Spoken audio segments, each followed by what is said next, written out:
Today is just like any other average summer day in Clarksville, with temperatures reaching into the upper 90s and a heat index of over 110 degrees. It's an uncomfortable heat that can also be extremely dangerous. Extreme heat is one of the deadliest weather hazards in the U.S.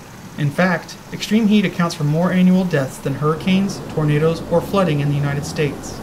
With this in mind, the town of Clarksville is working on a plan to help keep residents safe from the heat.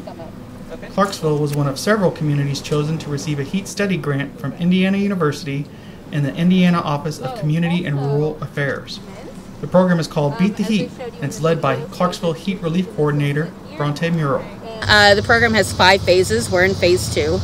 And in phase 2, our goal here is really to understand what the community needs and how the community is currently being affected by extreme heat. Part of phase 2 is building a heat map showing the hottest locations within the town of Clarksville. To accomplish this, the town teamed up with Clarksville students as well as community volunteers to conduct a heat watch survey.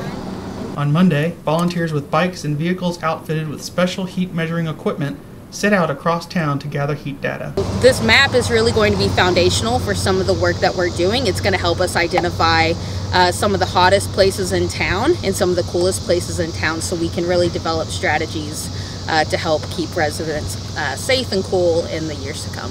Developing those strategies to protect Clarksville residents will not just come from the town government. Part of the partnership with Clarksville Community Schools means students will be able to get involved and have a lasting impact on their community.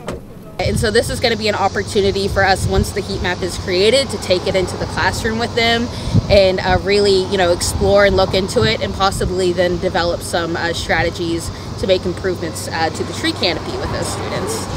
Aaliyah Taylor, a student at Clarksville's Renaissance Academy, says she thought getting involved would be a unique opportunity. Why not? I mean, it's something fun to do, get you out of the house so you're not laying down watching Netflix all day. It's fun. I'm having fun.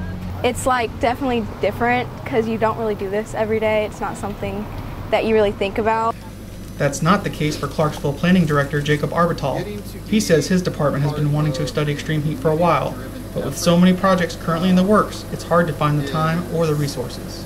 So when we saw that there was a grant opportunity through IU and the Office of Community and Rural Affairs, it was a really cool opportunity for us to focus on one of these issues that we've known we need to look at without having to really invest any of the town money.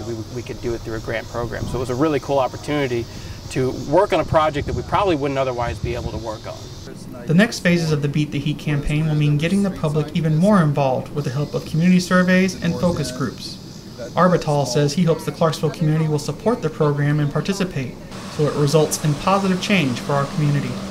We can come up with the greatest plans in the world, but if we don't get the community to buy into it, our elected officials to buy into it, then it's really not going to go anywhere. It's going to be a nice document that sits on the shelf. But by getting the community involved, getting them to buy into it, to feel the value and the importance of it, it's going to make sure that the plans we put together have staying power and have a higher chance of actually coming to fruition. With the help of volunteers and students like Aaliyah Taylor, you can bet change is on the way.